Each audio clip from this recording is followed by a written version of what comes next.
तो middle east एक बार फिर से एक विनाशकारी संघर्ष की आग में जल रहा है और इसकी लपटें पूरी दुनिया को अपनी चपेट में ले चुकी हैं। ये एक ऐसा टकराव है जिसकी गूंज हर महाद्वीप पर सुनाई दे रही है। और ये सवाल आज शायद हर किसी के जहन में घूम रहा है, क्योंकि हालात आप देखिए इतने गंभीर हो गए हैं कि ये सवाल पूछना बिल्कुल लाजमी है। लेकिन इस जबरदस्त टेंशन के बीच एक ताज़ा खबर भी आई है। 8 अप्रैल को अमेरिका और ईरान के बीच 2 हफ्तों के लिए एक कह सकते हैं टेम्पररी सीज़फायर यानी एक अस्थायी युद्ध विराम की घोषणा हुई है।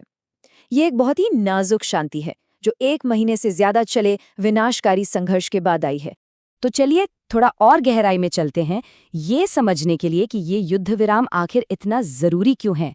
हमें उस 1 महीने के घटनाक्रम पर नजर डालनी होगी जिसने इस पूरे इलाके को तबाही के मुहाने पर लाकर खड़ा कर दिया था। देखिए, मार्च 2026 में चीजें बहुत तेजी से बदलीं। पहले तो अमेरिका और इजराइल के हमलों में ईरान के कई बड़े अधिकारी मारे गए।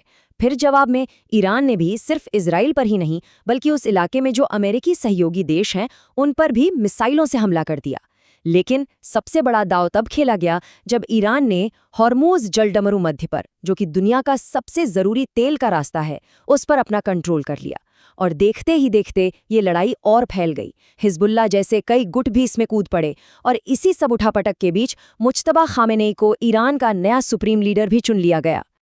अब देखिए, जो बात इसमें सच में सोचने वाली है वो ये है कि ये संकट कोई रातों रात नहीं खड़ा हुआ। इसकी जड़ें कई साल पुरानी है, जैसा कि ये टाइमलाइन हमें बताती है। 2023 में मिडिल ईस्ट संकट की शुरुआत हुई और तब से टेंशन लगातार बढ़ती ही गई।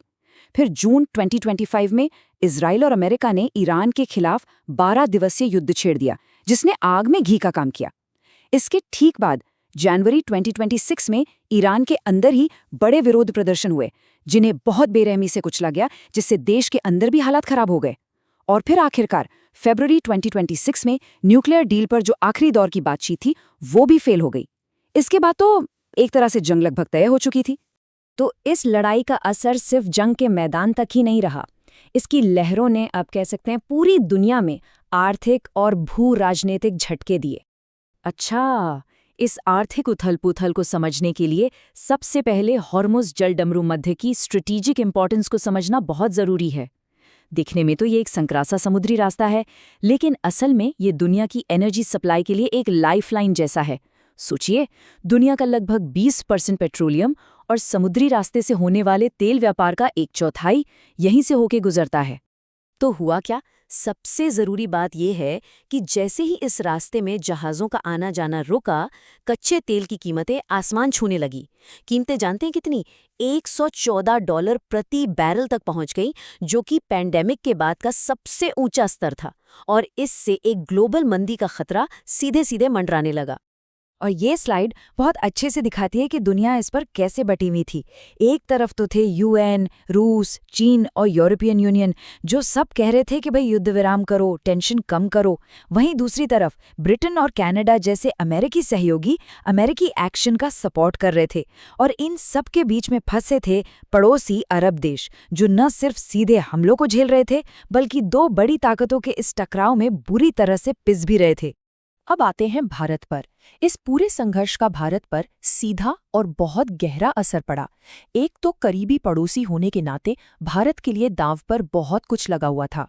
इस संघर्ष का जो सबसे बड़ा मानवीय पहलू था वो था खाड़ी देशों में बसा हुआ हमारा विशाल भारतीय समुदाय। हमारे विदेश मंत्री डॉक्टर एस जयशंकर ने संसद में अपने बयान में बिल्कुल साफ कहा था कि खाड़ी देशों में रहने वाले लगभग 1 करोड़ भारतीय नागरिकों की सुरक्षा सरकार की सबसे बड़ी प्राथमिकता है। और जैसा कि आप इस टेबल में देख सकते हैं, भारत सरकार ने अपने लोगों को बचाने के लिए कई मोर्चों पर एक साथ काम किया।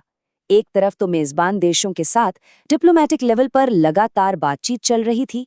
दूसरी तरफ जनवरी 2026 से ही ईरान में जो भारतीय थे उन्हें देश छोड़ने के लिए बार-बार एडवाइजरी जारी की जा रही थी। लोगों को निकालने में मदद के लिए स्पेशल और कमर्शियल फ्लाइट्स चलाई गई, जिनसे लगभग 67,000 लोग वापस आए। और हर तरह की मदद के लिए विदेश मंत्रालय और डीजी शिपिंग में 24 घंटे कंट्रोल रूम बनाए गए। इस लड़ाई ने एक और बड़ी चीज सामने लाकर रख दी, और वो है ऊर्जा यानी एनर्जी के लिए हमारी दूसरे देशों पर निर्भरता। आप देखिए, भारत अपनी एलपीजी का 60%, LNG का 50% से ज्यादा और कच्चे तेल का तो लगभग 90% बाहर से मंगाता है। और इसका एक बहुत बड़ा हिस्सा इन्हीं खाड़ी देशों से आता है। तो इस संकट की वजह से घरेलू गैस से लेकर इंडस्ट्री के लिए ईंधन तक की एक गंभीर समस्या खड़ी हो गई। तो इस आर्थिक झटके से निपटने के लिए भारत सरकार ने 2 बहुत ही महत्वपूर्ण कदम उठाए, खासकर हमारे कृषि क्षेत्र को बचाने के लिए। पहला, एक प्राकृतिक गैस आदेश 2026 जारी किया गया। इसके तहत ये गारंटी दी गई कि देश का जो सबसे जरूरी फर्टिलाइजर सेक्टर है, उसे 70% गैस सप्लाई मिलती रहेगी। दूसरा, खाद्य सुरक्षा यानी फूड सिक्योरिटी को पक्का करने के लिए उर्वरकों का एक बहुत बड़ा बफर स्टॉक तैयार किया गया। और इस पूरी स्ट्रेटेजिक प्लानिंग का नतीजा क्या हुआ? नतीजा ये हुआ कि पिछले साल के मुकाबले हमारे राष्ट्रीय उर्वरक भंडार में 36.6% की जबरदस्त बढ़ोतरी हुई। यानी किसानों के लिए जो एक सबसे जरूरी संसाधन है, उसे पूरी तरह से सुरक्षित कर लिया गया। तो अब जब एक अस्थायी युद्धविराम हो चुका है, पूरी दुनिया ने मानो सांस रोक रखी है, सवाल ये है कि आगे क्या होने वाला है। ये स्लाइड उन बुनियादी और एक दूसरे से टकराने वाले मकसदों को दिखाती है जिनकी वजह से एक पक्की शांति इतनी मुश्किल लग रही है। देखिए, एक तरफ है अमेरिका और इजराइल, जो एक न्यूक्लियर ईरान को रोकना चाहते हैं और उसकी मिलिट्री ताकत को कम करना चाहते हैं। वहीं दूसरी ओर ईरान का फोकस अपने शासन को बचाने, इलाके में अपना दबदबा कायम करने और मिडिल ईस्ट से अमेरिकी असर को कम करने पर है। और जब तक ये लक्ष्य आपस में टकराते रहेंगे, तब तक तनाव तो बना ही रहेगा।